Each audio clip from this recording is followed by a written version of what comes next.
Okay, sige po, good morning. Morning! Pagpasensya niyo po yung boses ko, medyo lumaba ako. Ganyan po talaga pagka nagbibinat ako. Ano? Nagbibinat ako.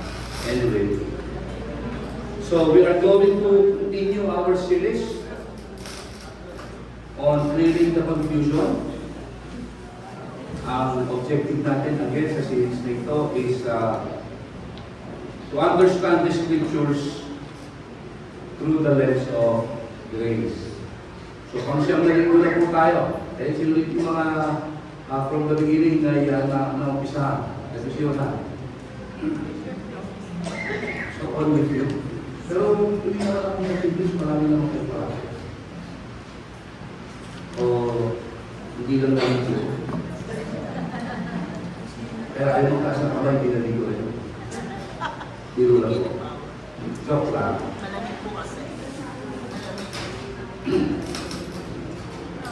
So, pang-siyam na po natin to at kung kailan po tayo nakatapos, again, hindi ko po alam. Kasi napakarami pa mo natin dapat pag-usapan ng mga verses na madalas na misinterpret ng marami na yung mga verses na yun ay nagsasabing posibleng mawala ang ating kaligtasan. At sa series na to, paulit-ulit po natin sinasabi, kaya nag-misinterpret yung mga ganung verses, ay dahil kapag nagbabasa ang mga Christians, meron dalawang lenses na ginagamit. Ano yung unang lens? The legalistic lens. Ano yung pangalawa? The grace lens. Kapag ang gamit ng lens in reading the Bible is the legalistic lens, ang Bible ko ay nagiging threat. Semi threat. Louder please. So nagiging threat ang Bible pag nagbabasa ka if your lens na ginamit is the legalistic lens. Why? Kapag ang gamit ng lens is the grace lens, the Bible becomes good news.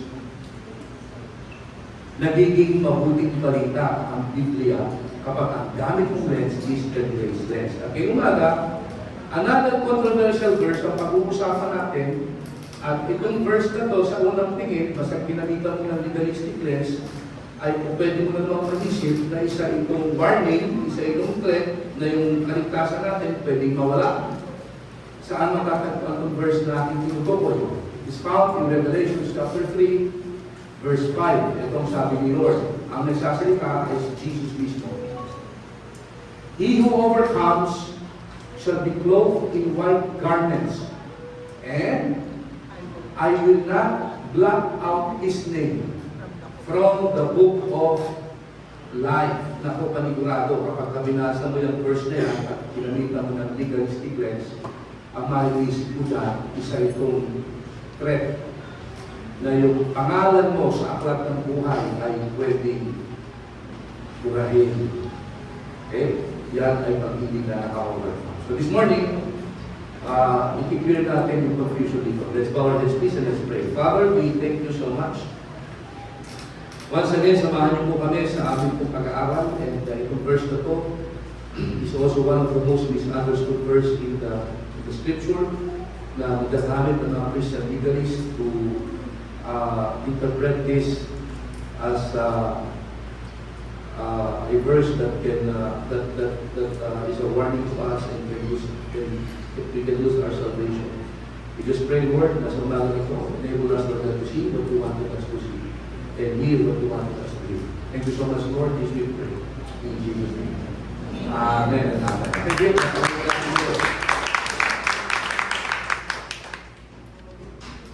Okay.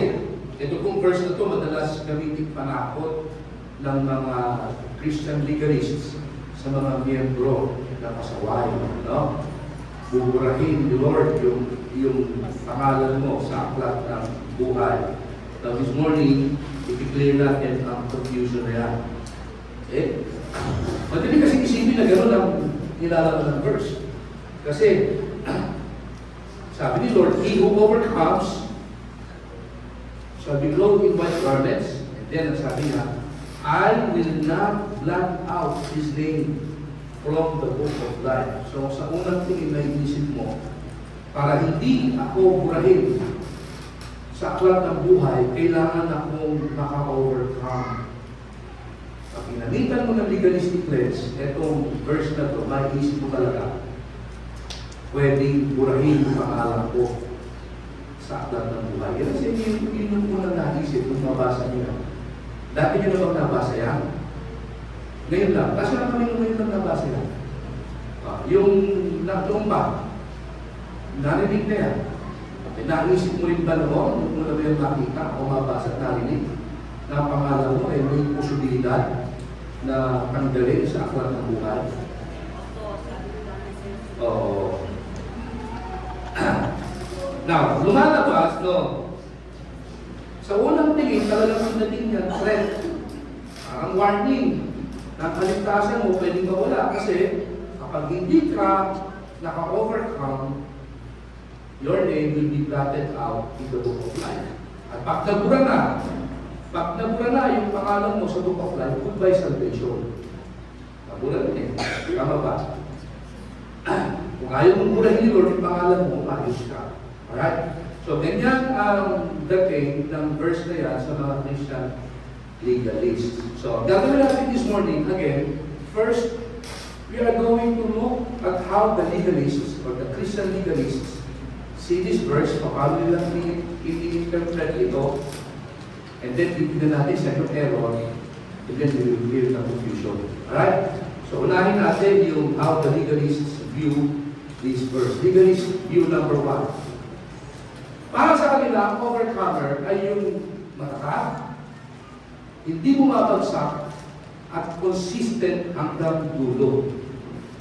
Sila yung mga Christians na hindi basta-basta bumibigay sa tukso, hindi bumabalik sa kasalanan, hindi napapagod sa ministry, at parating aktibo sa church, hindi na-burn out. Mga makatatag sila hanggang dulo. In other words, itong mga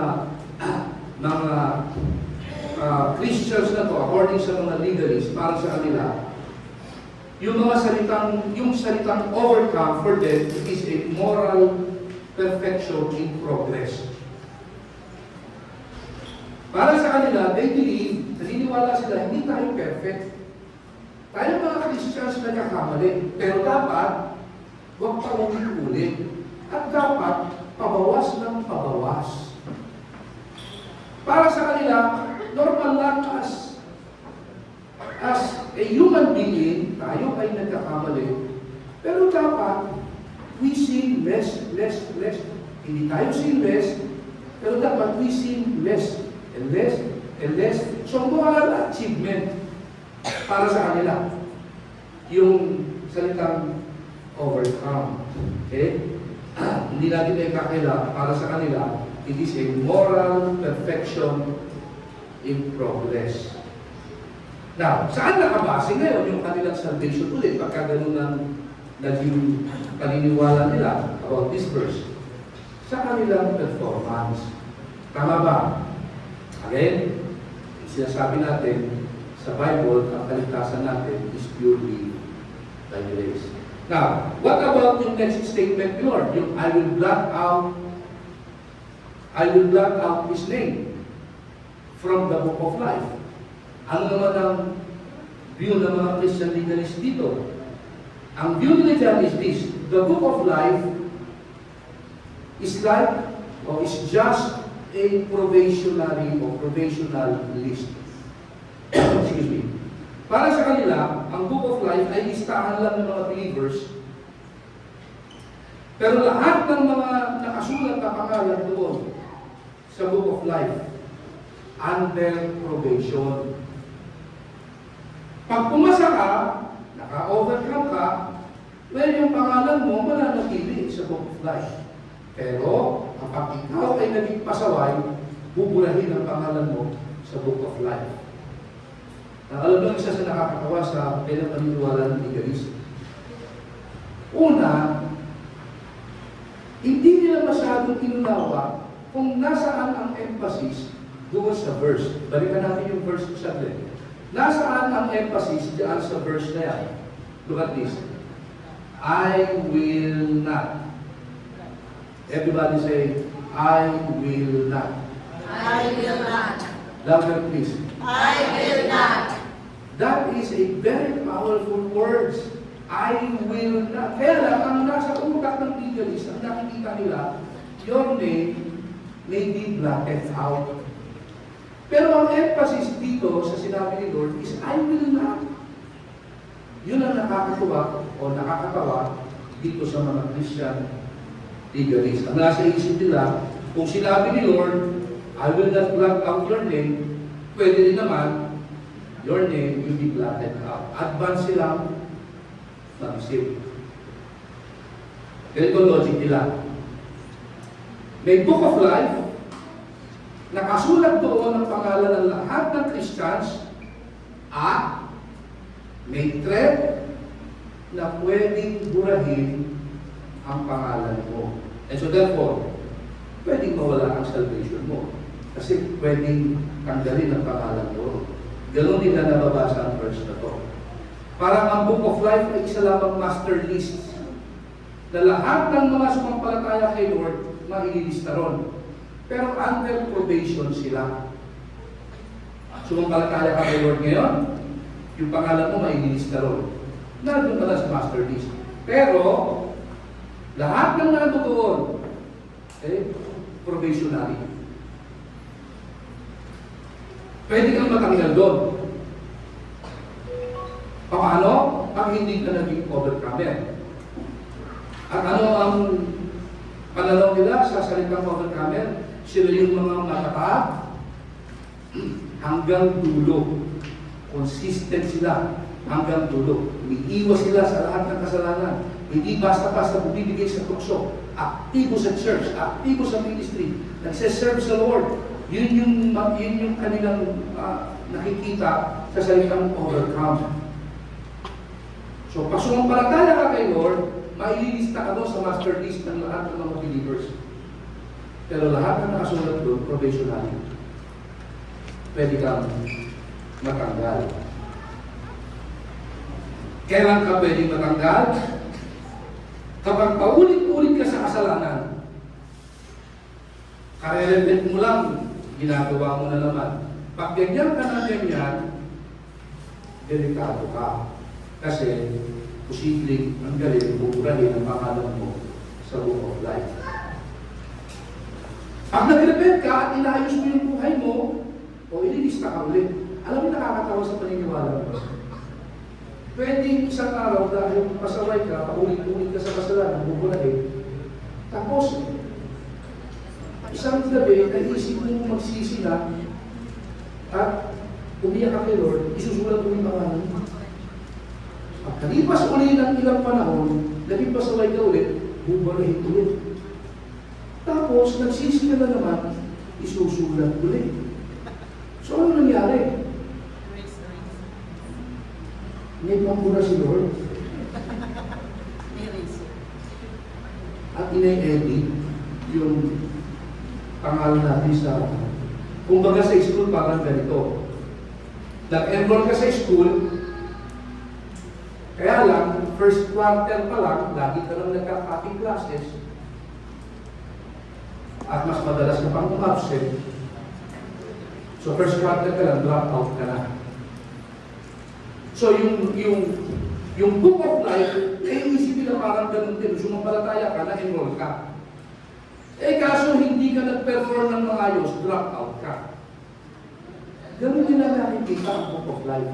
So ang Book of Life, para sa kanila, ay isa lamang master list ng lahat ng believers, nakasulat doon yung pangalan ng lahat ng Christians, pero probationary yun. Pwede kang tanggalin doon. Pwede kang burahin doon. Nasharean mo yan? Sumampalataya kay Jesus? O yung pangalan niya, may susulat kagad doon. Papasok kagad yun sa system. Pero always remember, itong master list na to, probationary lahat ng natin dyan. Pag naging matatag ka, consistent hanggang dulo, yung pangalan mo hindi buburahin.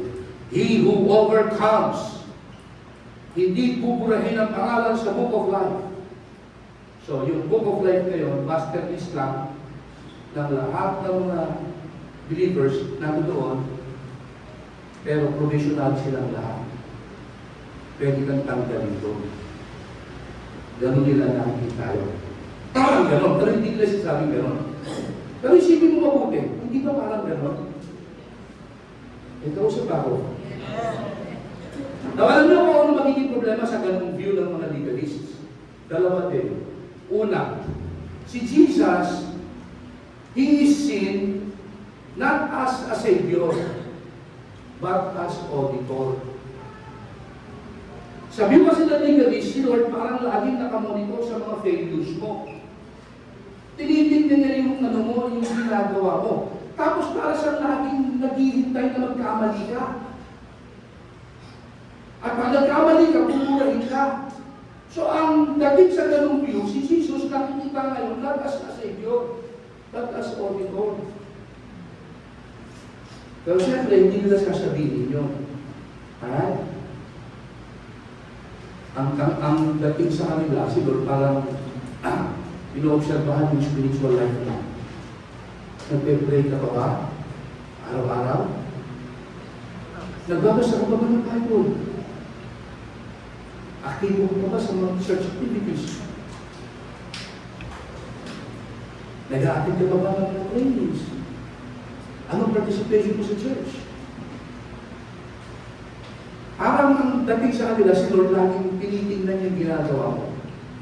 Ngayon, kapag inactive ka na sa church, hindi ka na nagbabasa ng Bible, paminsan-minsan na lang, dahil masyado ka ng busy, hindi ka na rin nagpe-pray, tuwing kakain ka na lang nananalangin. Hindi ka na nagpa-participate sa ibang ministry. Delikado ka na, namumuro ka na, buburahin na rin Lord yung pangalan mo sa aklat ng buhay. Ang tingin nila kay Lord, laging nagbabantay ng kanilang ginagawa. Hindi na tagapagligtas ang tingin nila kay Lord. Ang tingin nila kay Lord, auditor. Now, ang pangalawang problema sa view na yan, actually, ito, binanggit ko na last time. Yung assurance mo actually becomes present assurance only. Wala mo talagang assurance of salvation sa ganung paniniwala. Bakit? Kasi nakabase yung assurance mo sa yung present spiritual condition. Alam niyo ba kung ano ang kaibahan ng present assurance doon sa assurance? Alam niyo kaibahan? Ang assurance of salvation, itong sinasabi. Save ako. Ang present assurance, itong sinasabi. Save ako for now. Nag-gets yung mga kapatid. Yung may assurance of salvation, naniniwala, whatever happens to me, I am saved. Save ako forever. Yung present assurance, save ako ngayon. Bakit? Kasi base sa aking spiritual condition, maganda ang aking spiritual life ngayon. Kagabi nga lang pagod na pagod ako. Galing sa men's ministry. Kulang na kulang ang tulog ko, pero nandito pa rin ako ngayon. Ang layo na pinanggalingan ko, baklaran. Galing siya. Ayun, pagod na pagod yan. Baklaran pa yan umuwi. Umuwi dito kagabi, mag-aalas 8 na. Uwi pa ng baklaran. Makakauwi siya doon, mga 10 na. Kakain pa. Tapos, kailangan mo punta ulit ng church. Ano isipin niya kung siya ay naniniwala ko siya bilang legalist? Ligtas ako. Ngayon, bakit? Kung binila naman. Ano po ba masasabi sa akin ni Lord dito? Grabe ng commitment nito, ha? You see, kapag ang meron ka is present assurance, nakabase siya sa iyong performance, sa iyong present spiritual condition. Ito ang sinasabi ng mga may present assurance. Save ako ngayon. Bakit? Kasi maganda spiritual condition ko eh. Pero yung merong assurance of salvation, ito sinasabi, save ako, period. Yes, yun? Yes. Walang kasi. Walang dahil. Walang sapagkat. Bakit? Kasi yung merong assurance of salvation, nakabase ang kanyang katiyakan sa ginawa ni Kristo. Yung may present assurance sa iba ko ngayon, kasi nakabase yung assurance ko sa ginagawa ko. Yun ang kaibahan. Kung sa ganung view, na yung pangalan mo pwedeng burahin dahil ikaw ay hindi maayos sa spiritual life mo, ang meron sila is not assurance of salvation. Ang meron sila, present assurance. Momentary assurance yun na nakadepende sa kanilang spiritual condition. Diba? Kapag maganda ang kanilang ginagawa, confident sila in saying, save ako ngayon. Bakit? Ako naman, ang ganda-ganda ng ginagawa ko ngayon kay Lord. Okay? So nakadepende yun sa kanilang performance. In other words, save sila. Bakit? Kasi napaka-committed nila sa Lord. So ganito lalabas ang view ng mga Christian leaders sa interpretation ng Revelation chapter 3 verse 5. Yung mga overcomer para sa kanila, sila lang ang maliligtas, hindi buburahin ang pangalan nila sa Book of Life. At ang dating nila kay Lord, ang dating ni Lord sa kanila rather, hindi Savior, kundi Omicron. At laging inomonitor ni Lord ang kanilang mga failures at naghihintay lang si Lord na magkamali sila. Pag nagkamali sila, bubuhay yung pangalan nila. Wala talaga assurance doon. Now, i-clear natin yung confusion. Alright? Sino ba yung tinatawag ni Lord na overcomer? He who overcomes. Sino ba sila? Let the Bible answer the question. Ito ang sabi ng 1 John 5. And by the way, ang sumulat ng Revelation is no other than si John din. Ito ang sabi ni John. For whatever is born of God overcomes the world. And this is the victory that has overcome the world. Our faith. Ito ang sabi ni John. Whatever is born of God, in other words, yung mga born again, born of God, born of the Spirit, another term for born again. Tapos kami ng mga born again na rito, revisionhan. Okay, ito sabi ni John sa ating lahat na born again. You who are born again overcomes the world. Palagay ko lang, hindi mo kailangan maging matalino para maintindihan niya. Tama? And how did we overcome the world? How did we overcome the world? Sinagot niya sa sumunod na statement niya, ito sabi niya, this is the victory that has overcome the world. Our faith.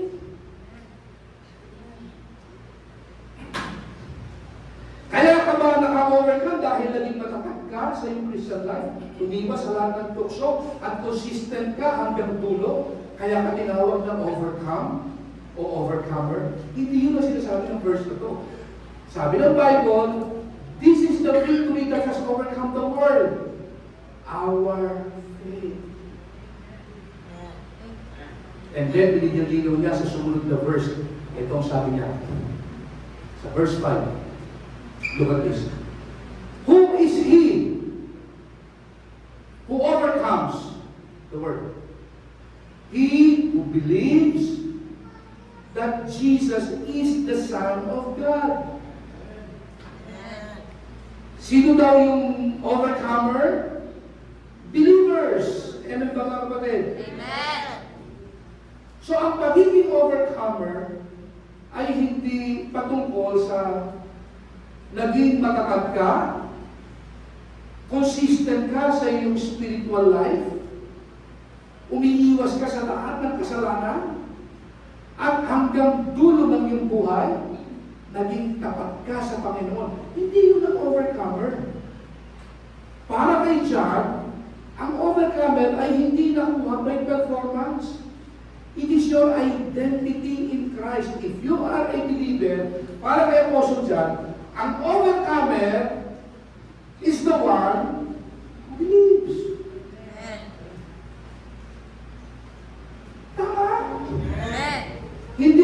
naging matatag sa pukso, umiwas sa kasalanan, at consistent hanggang dulo. Hindi sila yung overcomer sa definition ni John. Sabi ni John, who is he who overcomes? He who believes that Jesus is the Son of God. Yun din ang sinabi niya sa unang statement. This is the victory that has overcome the world. Our faith.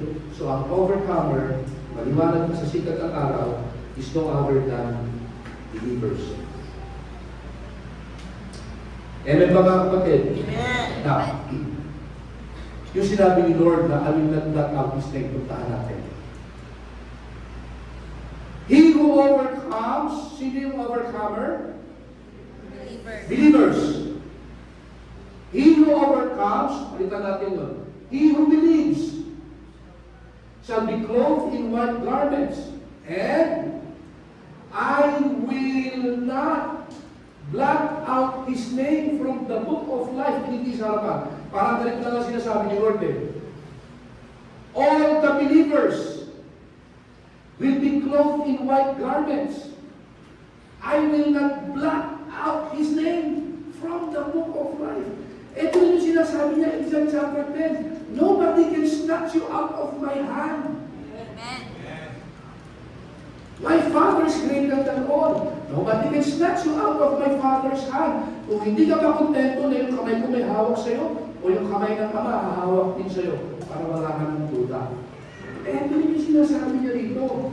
If you are a believer, Christian ka, I will not blot out your name from the book of life. Lumalabas ang isa ng mga kapatid. Etong verse na to, isa sa magandang pangako ng Diyos, pinakamagandang pangako ng Diyos about our eternal security. Na ang nangyari, kung ginamitan ng legalistic lens, pwede mawala ang kaligtasan mo. Baliktad. Kaya nasabi ko sa inyo, kapag ang gamit mong lens in reading the Bible is the legalistic lens, yung binabasa mo becomes a threat. Pero pag ang gamit mong lens is the grace lens, ang binabasa mo will become good news. So, itong verse na ito mga kapatid, hindi ito panakot. Ito ay comfort sa ating lahat. Pinangako ni Lord, if you are a believer, nobody will snatch you out of my hand. And I myself will not blot out your name from the book of life.